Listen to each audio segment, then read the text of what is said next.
And we are going to open with none other than third-year MFA student, Vishala Christopher. Vishala is currently working on her final manuscript. She was shortlisted for the BCLF Elizabeth Nunez Prize for Writers in the Caribbean in 2022. Her writing utilizes elements of humor and Trinbagonian dialect to draw focus on Indo-Caribbean and LGBTQ representation. Let's welcome Vishala Christopher.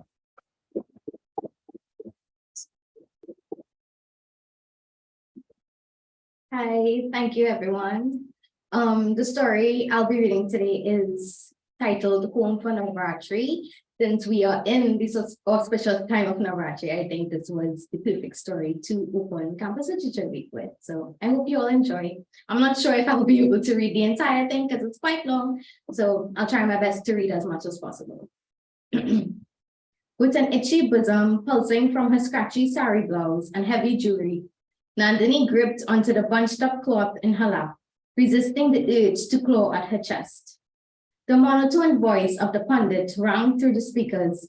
Another chant that was unknown to her boomed through the space. She sat cross-legged on the floor at the corner of the stage, her mother sitting to her right, followed by her father. He was seated in front of a bedi adorned with holy leaves, murtis, and patterns made of flower.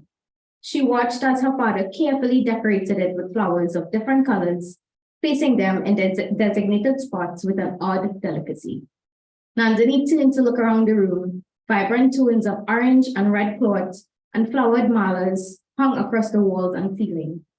A deep exhale slipped past her red lips, eyes darting to the unfamiliar faces that occupy every chair in the audience.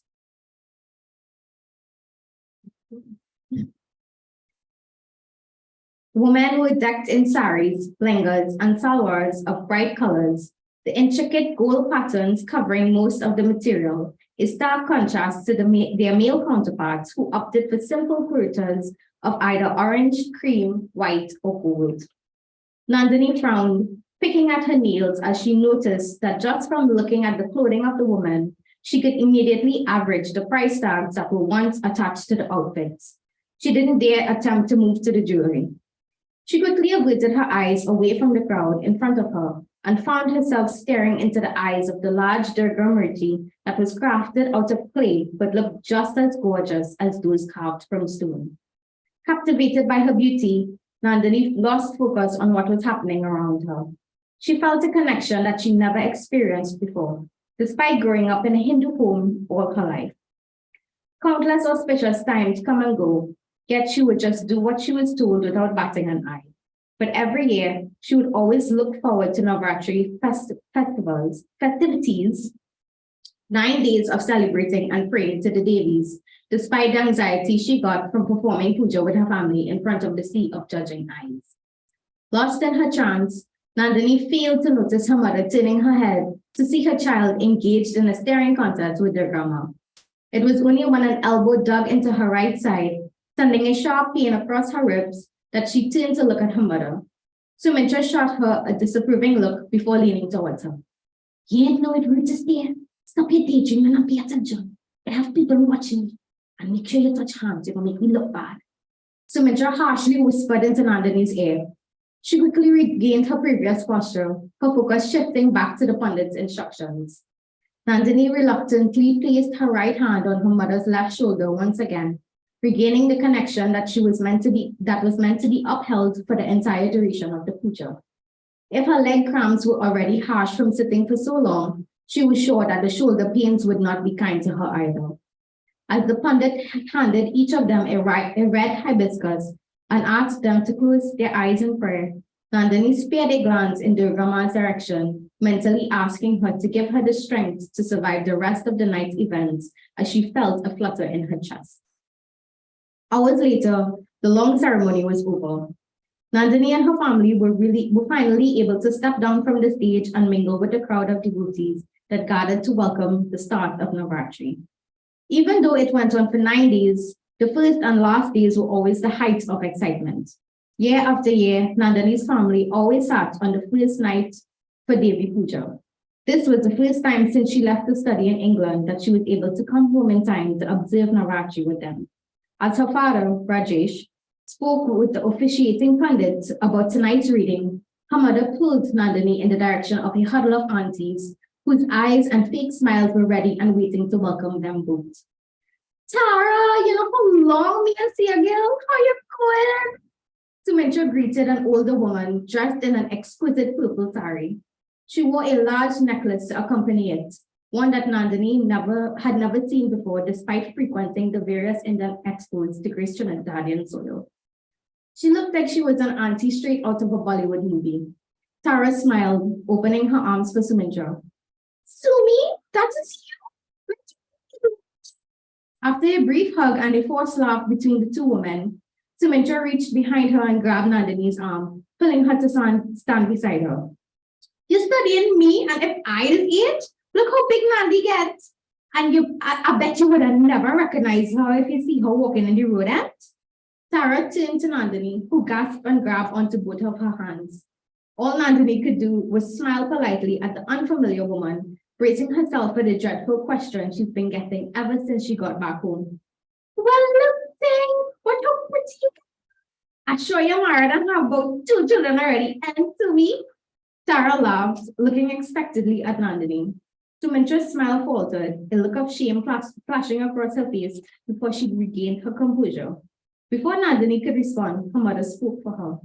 Nandi don't have time for man. She get a big work in England as soon as she graduates. So she ain't have time for any of that. She barely even have time for me and she father. Was a real pressure to get she to even come back home for Navratri. A look of horror took over Tara's face. She dropped Nandini's hands and took a step away from her. Nandini was taken aback by her sudden behavior. England? You have the child living in another country by herself? How you gonna let that happen? During these days, you touch I and them, no wonder she ain't married yet. So Mintra, I thought you know better than that. Auntie Tara shook her head in disapproval. I was saying the exact same thing, but she father don't listen to me. He will have she spoiled so. At least she ain't bad like Ramdas and then when he put just daughter. I hear she doesn't really be making comments in New York. Sumintra effortlessly shifted the conversation away from her daughter. Nandini didn't know if she should be relieved that she escaped majority of the impending scrutiny of being unwed at 25, or if she should be upset that her mother did not defend her against Auntie Tara. She didn't have time to ponder on her emotions as her father motioned for her to join him in the eating area from across the room. Without a word, she walked towards her father's warm smile. With his arms wrapped securely around his shoulder, he guided them through the crowd, only stopping a few times to greet those he recognized. Nandini felt more relaxed, offering genuine smiles as she listened to her father talk about her with pride. They made their way to the long table filled with enormous bowls of food, curried mango, pumpkin, shatain, chana and aloo, rice, bhaji, and karhi. Everything she loved about home. The usual group of aunties that were always in charge of sharing out food were in their positions, armed with metal spoons and an, "Hey, how you going?" Nandini's father grabbed 2 trays, each lined with half of suharili. He passed one to Nandini just as they got to their first stop, chana and aloo.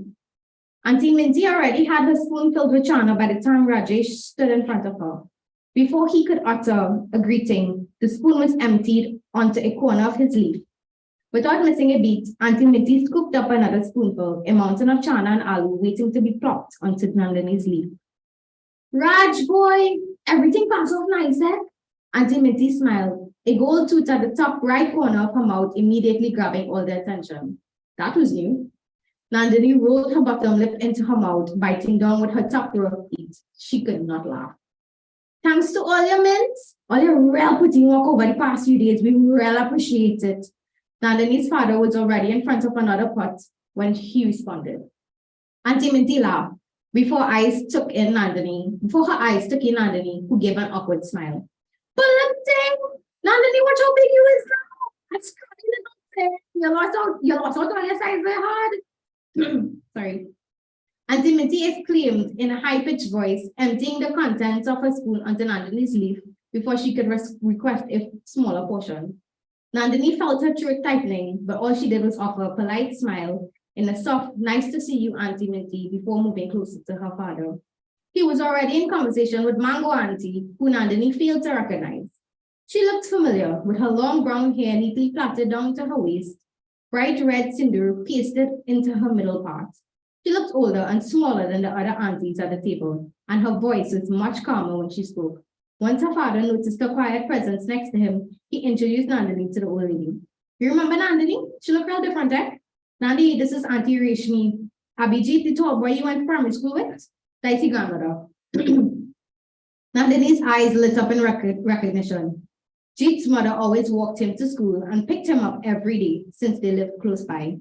When Nandini was in second year, an older boy tripped her while she was running out the gate to meet her father, making her fall and bruise her knees on hot asphalt. Nandini laid on the ground, face lifting to let her tears flow as the screams of agony burst through the afternoon air. It was Tanti Rashmi who ran and picked her up, cradling Nandini in her arms until her father could make it to his wailing child. Tanti Rashmi, it's so good to see you. Nandini held onto her wrinkled palm with her right hand, trying her best to hold a steady grip onto her platter with the other. Her lips stretched into the first genuine smile she flashed for the entire night. She tried her best to converse with the older woman while she moved further down the line, not paying attention to what was being placed onto her lip or the cut-eye she was receiving from the aunties whom she ignored. With a promise to come find her every night she was at the temple, she reluctantly left the table, joining her father as he grabbed 2 chubbies from the cooler of drinks, read for him and purple for her. And I think that is a good spot to stop. Thank you very much for your time. I hope you enjoyed.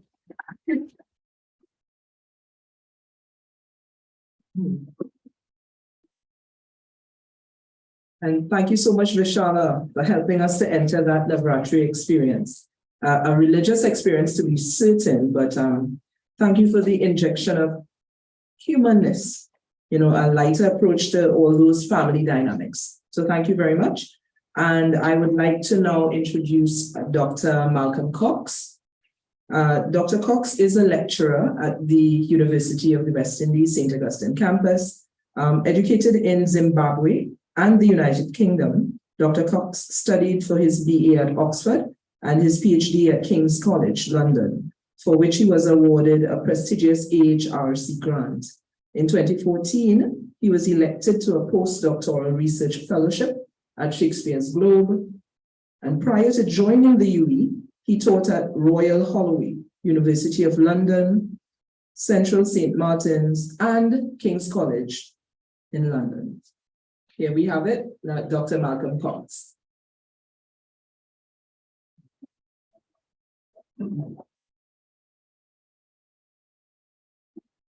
Hey everybody. So yeah, thanks for having me. I grew up mostly in Zimbabwe, in sort of among 4 generations of women, and I was trying to capture something of what that experience was like. Of kind of this comes from the second section of a novel in progress. So it involves a child narrator. What it's like to kind of hear snippets of half understood conversation, but also the section that I'm reading from kind of deals with how people who don't quite sort of fit in kind of post-independent Zimbabwe and how that's negotiated. So the whole section is titled by place and date of early 1987. Even though it is Saturday, they're up early to have their porridge, and by 6 they're outside feeding the chickens. He gives the rooster a wide berth. Morning, Amos, Marara say. Sekurubanda waves at him from the other side of the avocado tree, where he's already sweeping up the chicken droppings and scrubbing the feeding trays. Amos sprinkles the grain in vegetable trimmings and some of yesterday's sadza in front of the chickens. They scrabble and squawk as they gobble it up. His granny says that a chicken is a dirty animal. They shit everywhere and they will eat anything, even your spit. To test this out, he spits a large gob of phlegm onto a bald patch of earth. It disappears down the beak of a fat hen, who blinks at him expectantly through pink-rimmed eyes. When the frenzy is over, he dribbles a little Epsom from a small plastic pouch into the drinking trough until she says to stop. They stir the salt in so it dissolves. This is to keep the chickens healthy. These cheap bloody chickens of yours, Amos, they never lay in their cage. He herds the suspects towards his granny, and they emerge from the coop with 3 hens, 2 tucked away under each side of his granny's arms, and 1 in his own hands, held away from his body so it won't scratch him. He strokes his hen to calm it as his granny daubs Epsom around its bum. Sis granny, he's unable to restrain himself, even though she's wearing thick gloves, and he knows that this is how they will find the hidden eggs. The prospect of the eggs makes her happy, and she's too busy gloating to the hens to heed him. The itchy sensation fools the hen into thinking she's about to lay. Already one is wagging her tail like a duck. Now all they have to do is follow her to where the eggs are buried in shallow nests dotted around the garden. They're on the trail of one of the hens. She shoots off downhill towards the Douglas's property, whizzing through the mealies in berserk zigzags, instinctively dodging the tall stems and clucking insanely because she can sense him hot on her tail. He's running ahead of his granny, in the mealie crop now, ducking to avoid the ripe cobs and the cool leaves which cut his face. Amos is so absorbed in the chase that he does not see Doofy wading through the crops like a slow-moving dinosaur, until he feels the thick arms encircle his waist and sees his own feet lifted off the floor. Doofy is laughing. He knows it's Doofy because the laugh goes chuck, chuck, like a bone stuck in her throat. He knows that Doofy won't hurt him, not on purpose, but he begins to scream from the shock of it, and the harder he screams, the more he wriggles, the tighter Doofy squeezes. But soon his granny is there, commanding Doofy to let go, the hysteria mounting in her voice. Doofy thinks she's come to join the game, and her chuck-chuck swells to a yodeling squeal. Amos hears the slap. Doofy drops him and trundles off through the gap in the fence, gibbering inconsolably.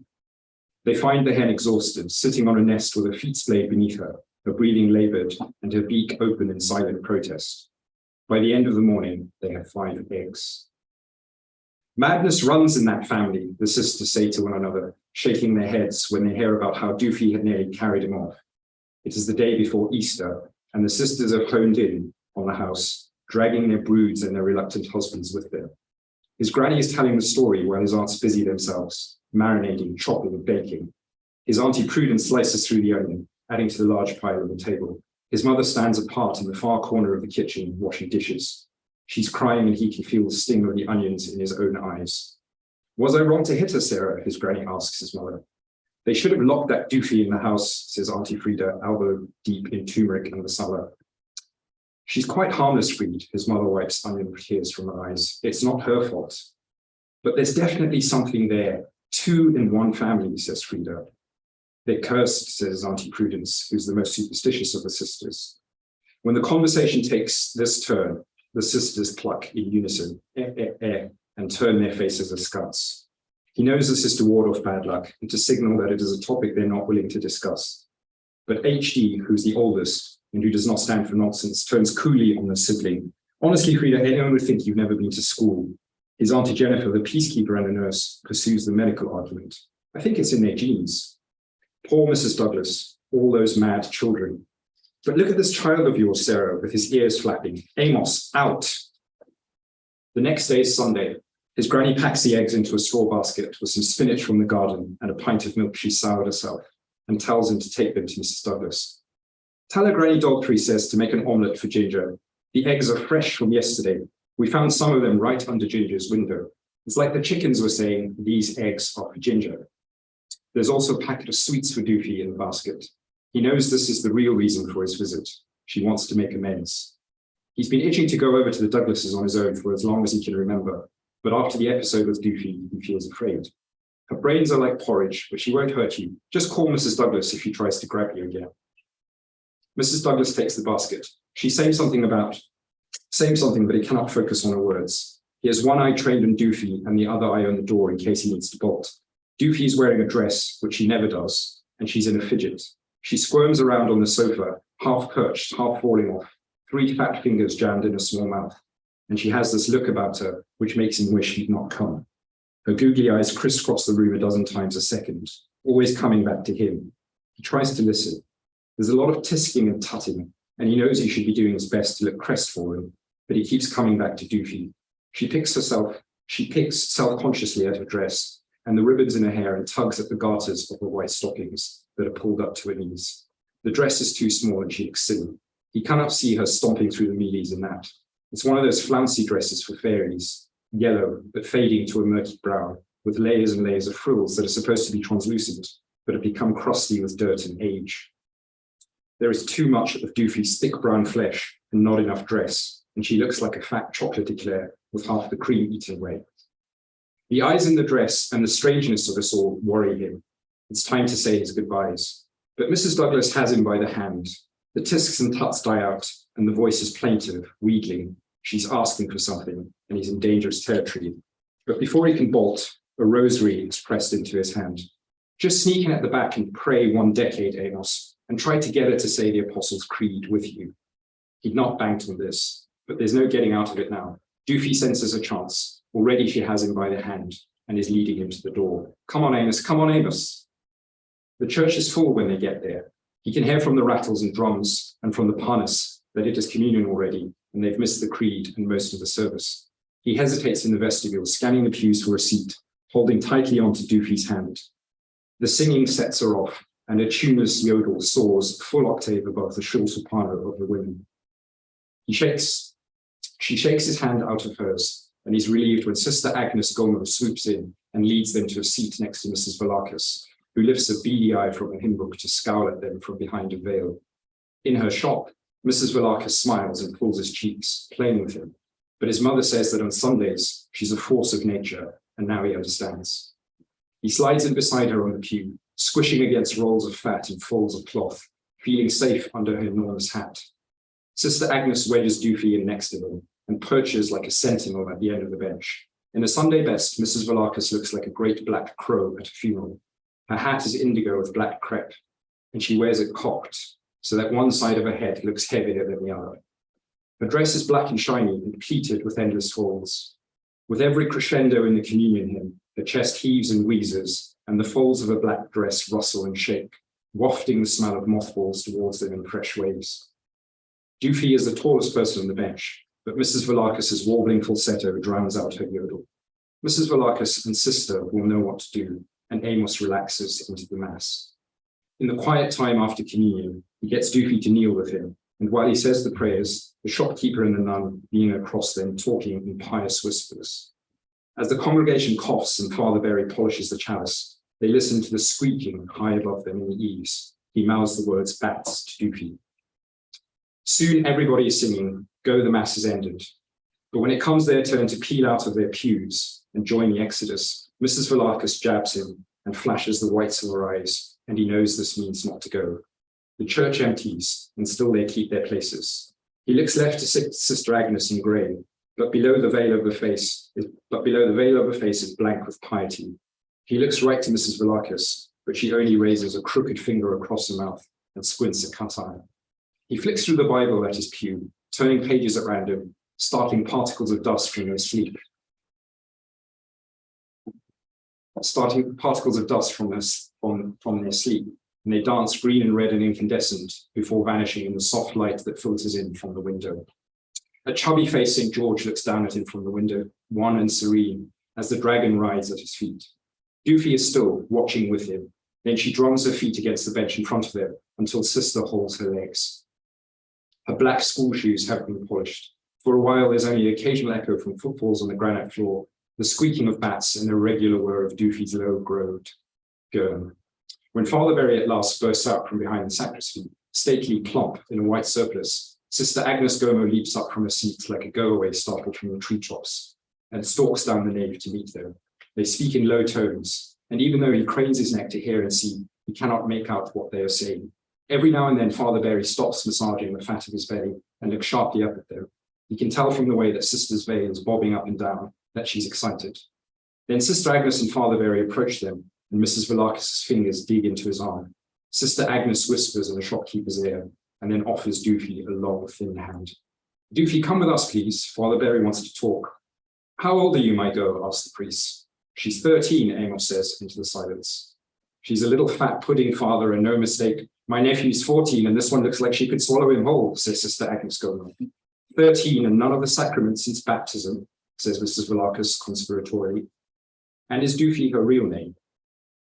Doofy will not go. Sister Agnes yanks her from her seat and marches her up the aisle, while Father Berry waddles ineffectually after them. I think I'm going to stop there because I'm time up. Didn't quite get the second. Thanks for listening.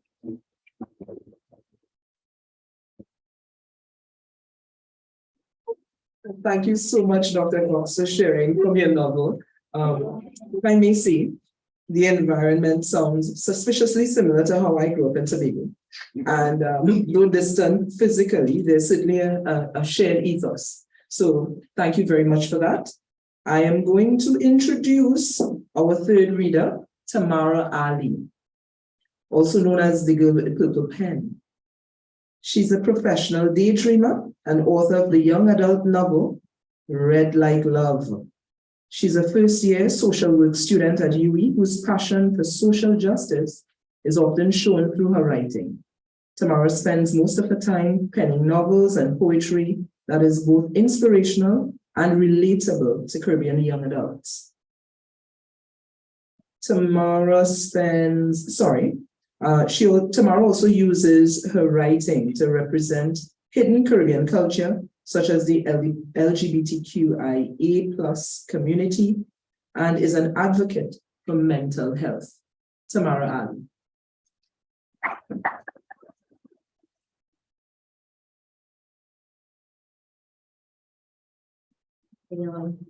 I will be reading the short excerpt from my book, Red Like Love.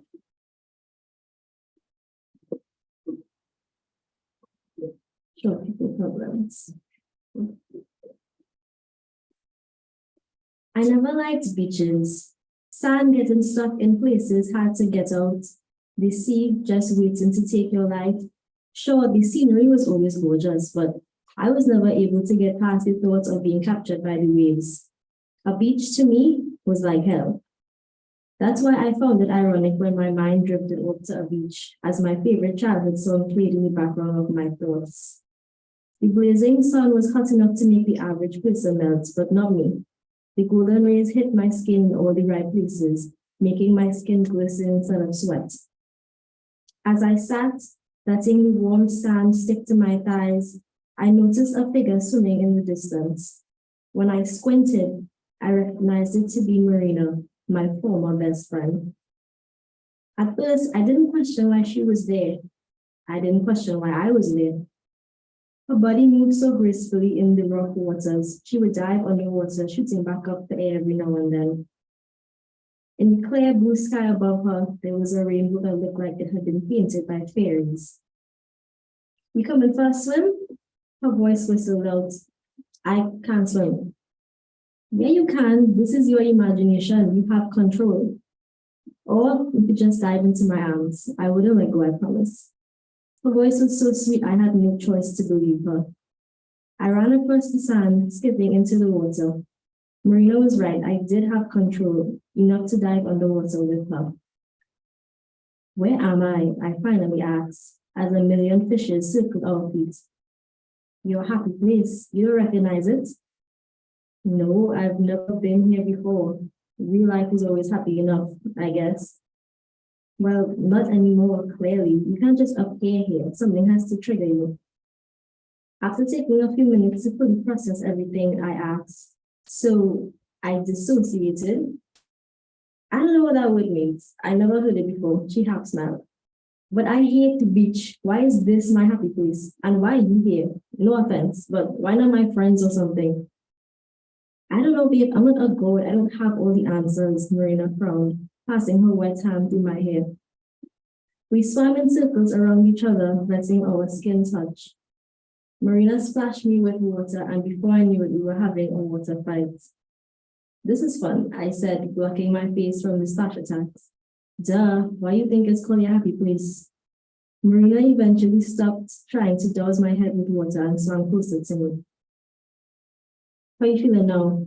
she asked, with her face so close to mine that I was breathing in fluid instead of oxygen. Saving me from having to answer, I noticed a rose bush growing on the sandy shore. Now I knew that I was definitely dreaming. "You like roses?" I asked Marina. She followed my eyes to the flowering plant. Who doesn't? I swam out of the water and jogged over to the rose bush. The roses were a blindly bright shade of red. I instantly caught its light melon scent. I looked back at Marina, twirling around in the sea as if she was on a skating rink. I knew I had to pick one for her, but they were all so lovely I couldn't choose, so I closed my eyes and gently pulled out the first one my fingers felt. Ow! I winced. A thorn from the rose had pricked me, and there was now a tiny red dot in the palm of my hand. I sucked away the pinch of blood and started to walk back to Marina with the flower in my hand. She waved at me from in the water.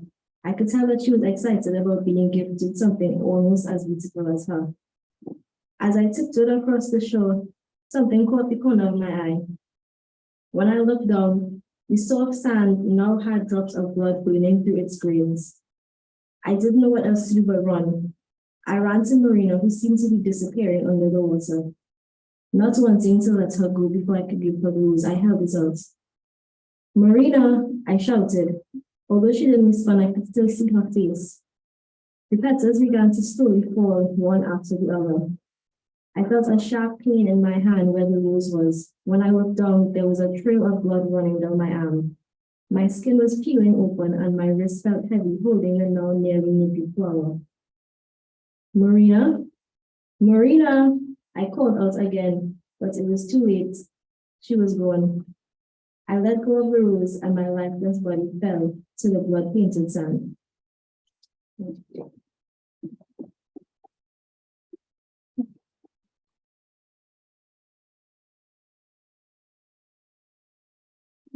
Thank you so much, Tamara.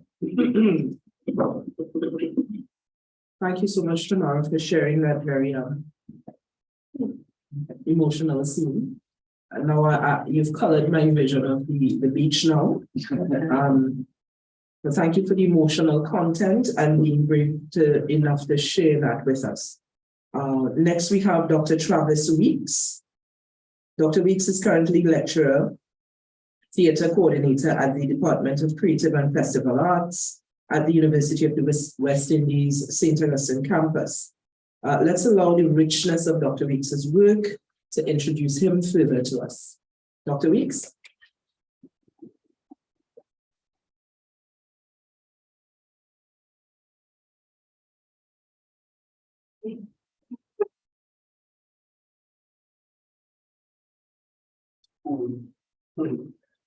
Hi, good afternoon, everyone.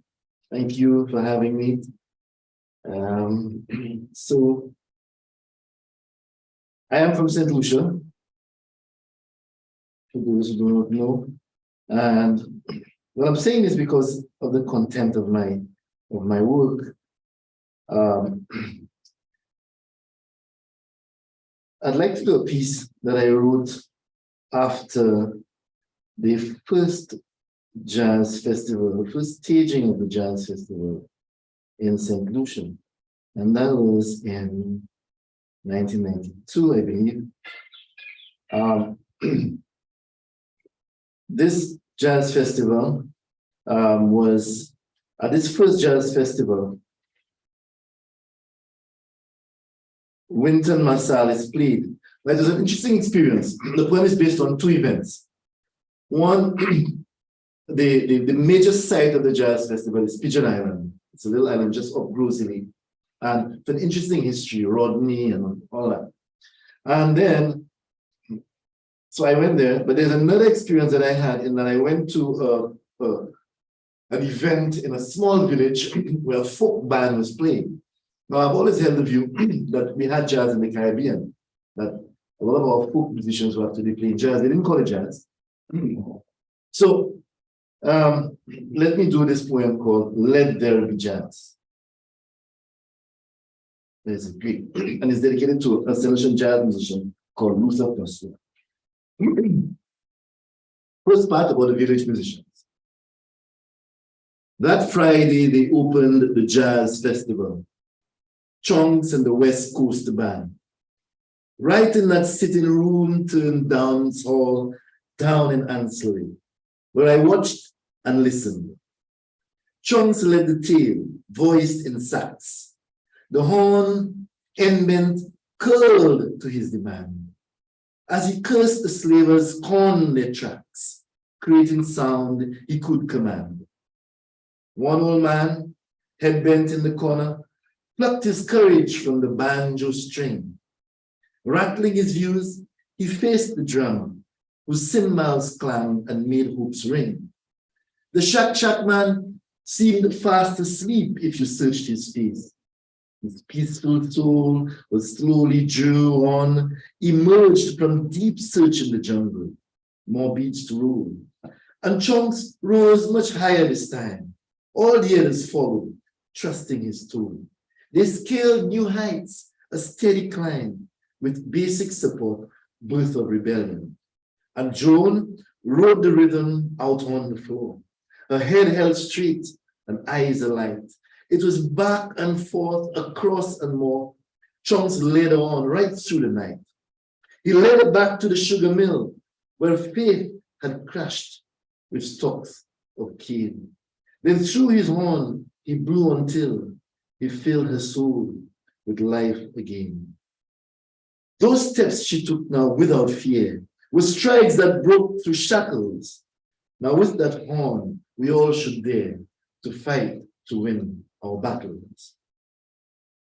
Sunday evening, at Pigeon Island, in open air, out on the grass, as Pupa Atlantic rolled in the background, we inhaled deep more sounds of brass. It was Chunks again, 30 years younger, his horn as wide as world acclaim, bringing this time those tales from Georgia, the southern fields be black in shade. Blow on Marsalis, trumpet the cause, blow let Rodney wake up frightened. Though the history of your cannon roars, those he set are rusted forgotten. Blow a note to stretch across the earth, let it reach and seal the links. If it sounds against a heart of woods, it'll speak for him who thinks. It'll speak for those deep in the soil, for whom those hills were gods. It'll spout out all this coil turmoil they felt through all these wars. Let it glisten the iguana green and stand alert its spikes to protect now this lovely scene new conquerors are in sight. They could have opened the jazz festival, Chunks and the West Coast Band, the shaksha, the flute, and all our own we needed at Pigeon Island. I'd like to do one more, also set in St. Lucia. Recently, my mind was drawn, has been focusing on a part of St. Lucia. There was some crime that's in the south of the island. Some gangs, got into some war, shot some people. The place is called Vieux Fort, the French for old fort, Creole Vieux Fort. On weekends, she loved the drive to Vieux Fort. I feel like taking a long drive to Vieux Fort, she'd say. And I'd have mixed feelings, but kept them out of reach. I knew I'd want to chill on a sandy beach. But the way she uttered her wishes made me jealous rightly. I'd wonder about an old lover, memories maybe, near the bay. I feel like taking a long drive to Vieux Fort. Okay, I'd say, because I knew a woman's command. So I'd go check the car, then we'd be on our way. Me, setting reggae music, she settling to dream the land. Vieux Fort, the old fort, was always a distant treat, like the lighthouse, way atop the whale-like peninsula. But before we get there, we'd stop to stretch our feet and get Creole bread at Tomazo. It did good to her. We'd stop again, she and I, at Popo's pork place, lower down the gap from Deviso. Not her choice, and the frown hit her face. The pudding and pork was good for me, though. The pudding was so good today, I'd mock. Travis, are we going to Vieux Fort? Yes, honey, as soon as I finish my pork, I wiped the smile off my retort, then gassed around a sexy curve, past the hill up there to Piero, sent the machine to one last swerve before the stretch to the resort. But we wouldn't go there. Vieux Fort was an old memory. My father taught at Grace in the 16th. Still an infant, I heard of La Glace, breadfruit trees, clean yards, and kids who run through clear rivers and rolled in the grass. As a boy, he had crisscrossed the Vieux Fort town. Coming from Castries, he walked down La Rue Commerce, the commercial street that was blessed along the church. His mother would send him down every summer, and he'd be thrilled to meet his granny, his family. They lived on Victoria Street. Travis, are you driving or dreaming? We were on the Kakabef, the local name given to the concrete strip where drivers were always speeding. It was wide, could be 3 lanes, and so even, built by the Americans during the Second World War. But she was right. My mind had gone far. My memory had rolled to Kimotry Hotel on the top floor where we weekend in passion. Early morning when we came down, we'd meet the owner, a serious Indian. Though from his name you'd never tell, Williams, British name from Scotland, of course. But veered for, Harry was on his large porch, a proud, stately-looking Indian man, with a Scottish name was St. Lucian. He oversaw the busyness on Clark Street, not gazing at all at the Atlantic behind, but every morning facing the Caribbean Sea, the black bodies of the fishermen, Borchia by the quay, where he got deals of fish. Below him, the man was growing into Shantytown, and across New Dock Road, squatters got their wish. We find the Atlantic's edge and cursing the crown. I parked at the bottom of Moorship, and despite a protest, walked over to Bruceville. I go to buy water. The excuse didn't stick. She knew me. The reason felt like a stubborn pill. I just wanted a few minutes in the ghetto. The loud woman with the tattooed lap, the baby hanging at her side, she asking for a beer. The young man on a stool in the corner of the bar, a big jar filled with hemp sticks and cigarette paper. These were my people. Amazingly, there I felt safer. I listened to the pounding reggae with them a while. From the speaker where the tattooed young lady sat. The infant was unhappy on the lap. I gave him a smile and $5. She bought him a lollipop. I took a shot of spice rum from the barman. A joint was glued to his lips. It couldn't seem to drop. Not even when he spoke to the woman or hauled me a chair over the counter. The chair was orange like those from my school. I sat comfortably. Sometimes nothing seems to matter.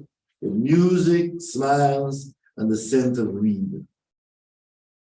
I left, went back to the car and to the earth of my seat. Thank you.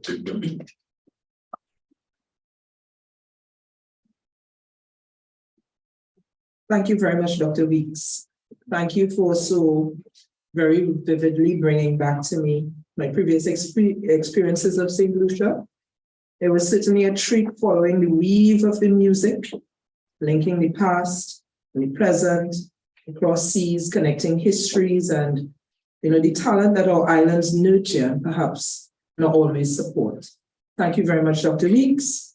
And last, but certainly not least, Sunil Whittle. Sunil is a third-year MFA creative writing student at the UE St. Augustine campus. His short story entitled Rocket was longlisted for the BCLF Elizabeth Nunes Prize for Writers in the Caribbean in 2022. We welcome to the podium Sunil Whittle.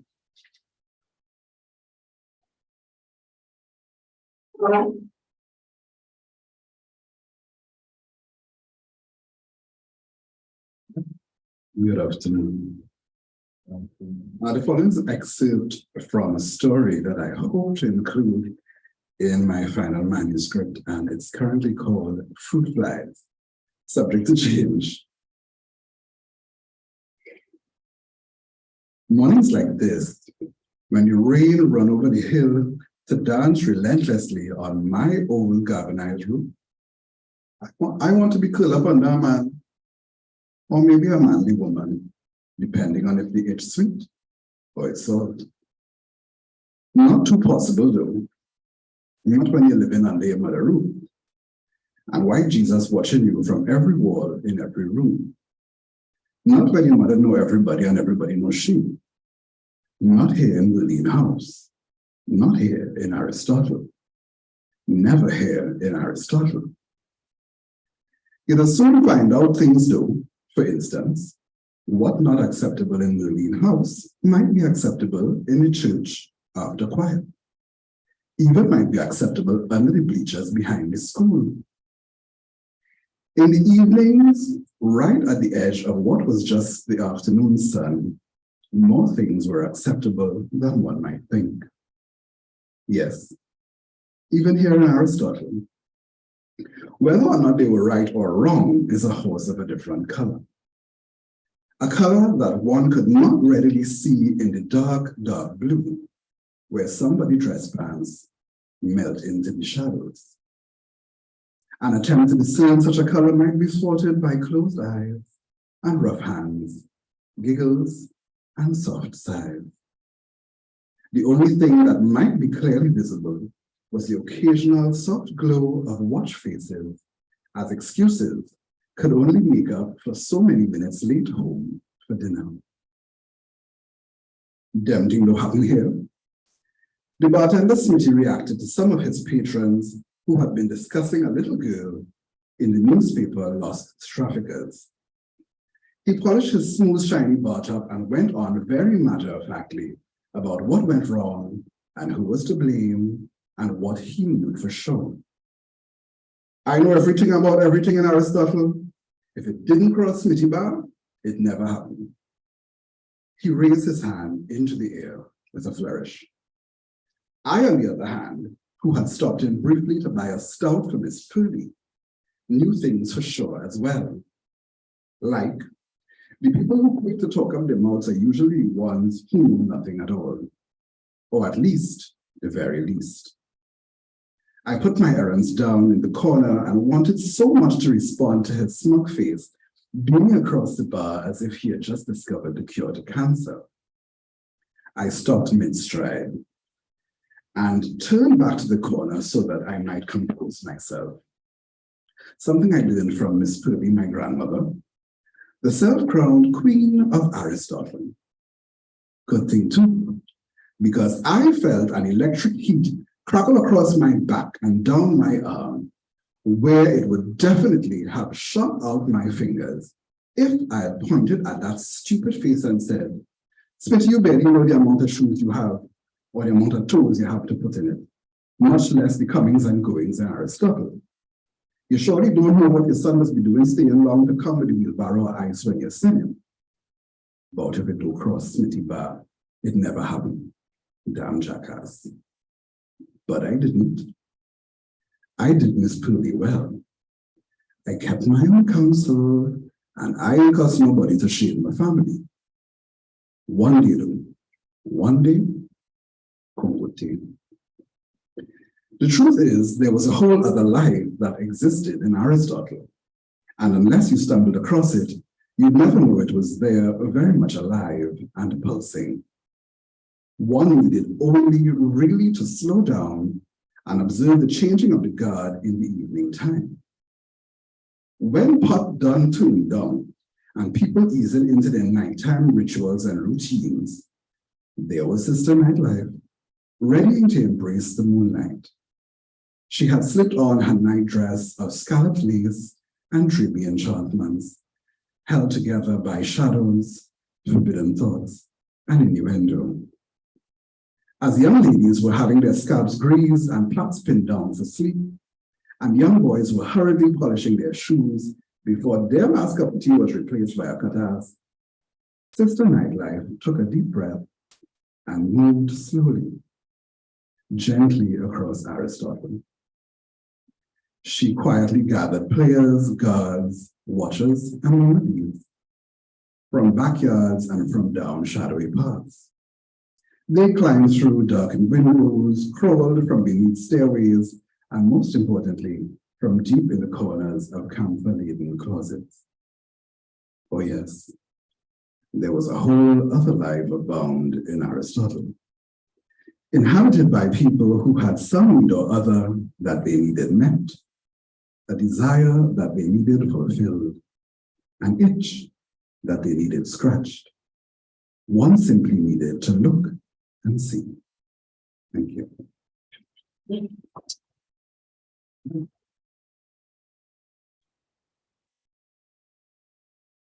Thank you so much, Sunil, for that vivid evocation of village dynamics. You know, what's clear is that the smallness of spaces are never any match for the largeness of the spirit of the persons who inhabit those spaces. So thank you very much for sharing that. And we have come to the end of today's reading We thank you so very much, those persons who are in person, as well as those online. Thank you very much for the gift of your time to these creatives and their gift of creativity. We ask that you continue to join us every day this week for our lunchtime readings, and thank you for your continued support for the University of the West Indies and the MFE Creative Writing Program. Thank you.